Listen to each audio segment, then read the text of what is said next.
بسم اللہ الرحمن الرحیم۔ معزز محترم ناظرین، سیدنا عمر بن خطاب رضی اللہ عنہ پر جب قاتلانہ حملہ ہوا تو عمر رضی اللہ عنہ سمجھ گئے کہ اب میری شہادت قریب ہے، اور اللہ کے رسول صلی اللہ علیہ وسلم کی وہ پیشین گوئی جو حضور علیہ الصلاۃ والسلام نے احد پہاڑ پہ کھڑے ہو کے کی تھی کہ اثبت احد فانما علیک نبی و صدیق و شہیدان، آج وہ پیشین گوئی پوری ہونے کا وقت آ گیا ہے۔ تو عمر رضی اللہ عنہ اپنے بعد عمر رضی اللہ عنہ کو یہ فکر کھا رہی تھی کہ میرے بعد اس امت کا کیا ہوگا، اسی لیے سیدنا عمر رضی اللہ عنہ نے اپنے بعد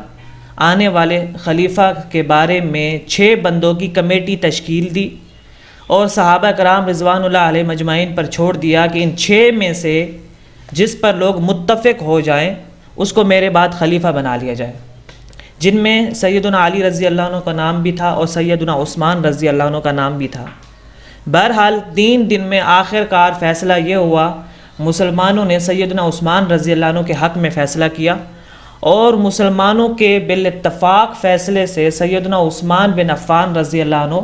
خلیفہ امیر المومنین خلیفۃ المسلمین ٹھہرے۔ وہ عثمان رضی اللہ عنہ جو حیا کے پیکر تھے، وہ عثمان رضی اللہ عنہ جو زمانہ جاہلیت میں بھی انتہائی حیادار تھے، جنہوں نے کبھی شراب کو ہاتھ تک بھی نہیں لگایا، وہ عثمان رضی اللہ عنہ کہ جن کے عقد میں، جن کے نکاح میں حضور علیہ الصلاۃ والسلام کی 2 بیٹیاں تھیں، سیدہ رقیہ رضی اللہ عنہا اور سیدہ ام کلثوم رضی اللہ عنہا، اسی لیے ان کو ذو النورین بھی کہا جاتا ہے، یعنی 2 نوروں والا، جن کے گھر میں حضور کی 2 بیٹیاں تھیں۔ اگر بیٹی جن کے گھر میں اگر بیٹی جانے کی فضیلت ہو تو پھر سیدنا عثمان رضی اللہ عنہ کی حضرت علی سے زیادہ فضیلت ہے۔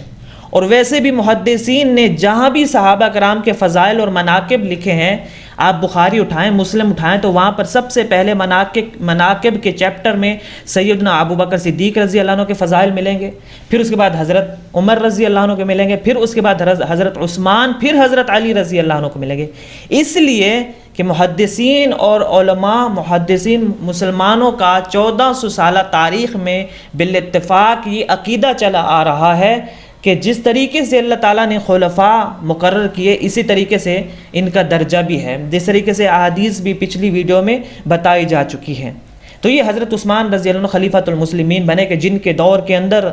ایشیا اور افریقہ تک اسلام پھیل چکا تھا۔ وہ عثمان رضی اللہ عنہ کہ جن کے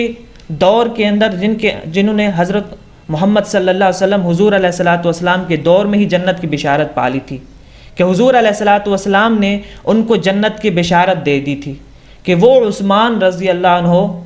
کہ اماں عائشہ فرماتی ہیں ایک دن حضور علیہ الصلاۃ والسلام ٹیک لگا کر بیٹھے ہوئے تھے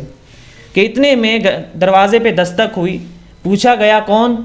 آگے سے جواب آیا کہ ابو بکر۔ اجازت چاہی، حضور نے اجازت دی، آئے، بات کی، چلے گئے۔ تھوڑی دیر بعد سیدنا عمر رضی اللہ عنہ آئے، دروازے پہ دستک ہوئی، پوچھا گیا کون؟ جواب ملا عمر، اجازت ملی، آئے، حضور علیہ الصلاۃ والسلام سے باتیں کی، چلے گئے۔ پھر اماں عائشہ فرماتی ہیں کہ اس کے بعد پھر دستک ہوئی 3ری مرتبہ، پھر حضور علیہ الصلاۃ والسلام نے پوچھا کون؟ تو جواب آیا عثمان۔ تو حضور علیہ الصلاۃ والسلام نے اجازت دی۔ جب حضرت عثمان رضی اللہ عنہ گھر میں داخل ہوئے، حضور علیہ الصلاۃ والسلام جو ابو بکر صدیق کے آنے پر، حضرت عمر رضی اللہ عنہ کے آنے پر اسی حالت میں رہے جسی حالت میں لیٹے ہوئے تھے۔ اب حضرت عثمان رضی اللہ عنہ کے آنے کے بعد حضور علیہ الصلاۃ والسلام بالکل سیدھے ہو کے بیٹھ گئے، باتیں کی، چلے گئے۔ پھر اماں عائشہ فرماتی ہیں، تعجب کا اظہار کرتے ہیں کہ آقا حضرت ابو بکر صدیق آئے، آپ اسی حالت میں بیٹھے رہے، اسی حالت میں لیٹے رہے، چچا عمر آئے، آپ کی حالت وہیں رہی، لیکن جب عثمان رضی اللہ عنہ آئے تو آپ اٹھ کے بیٹھ گئے۔ تو فرمایا عائشہ عثمان انتہائی حیادار ہے، عثمان اتنا حیادار ہے کہ میں اسی حالت میں اگر لیٹا رہتا تو مجھے ڈر تھا کہ عثمان اپنی حاجت کا مجھ سے ذکر نہ کرتا۔ یہ تھے عثمان رضی اللہ عنہ جو انتہائی حیادار تھے، جن کے فضائل و مناقب پر علماء نے، محدثین نے کتابیں لکھی ہیں، جن کے خصائص پر علماء نے کتابیں لکھی ہیں، جن کی سیرت پر علماء نے کتابیں لکھی ہیں، چیپٹر باندھے ہیں مناقب عثمان کے نام سے۔ وہ عثمان رضی اللہ عنہ کہ جن کو شہید کیا گیا تھا، اور حضور علیہ الصلاۃ والسلام نے جس طرح پیشین گوئی کی تھی کہ احد پہاڑ پر کھڑے ہو کر کہ نبی، صدیق اور شہیدان، دو شہید جن میں حضرت عمر رضی اللہ عنہ ایک شہید تھے اور دوسرے حضرت عثمان رضی اللہ عنہ شہید تھے، اور یہ اللہ کے ولی کامل تھے کہ جن کو جنت کی بشارت دی گئی تھی۔ اللہ کا کوئی دشمن جنت میں کیسے جا سکتا ہے؟ یہ تو اللہ کے ولی تھے، اسی لیے لوگ ان کا قصور صرف اتنا ہے کہ یہ بنو امیہ میں سے تھے،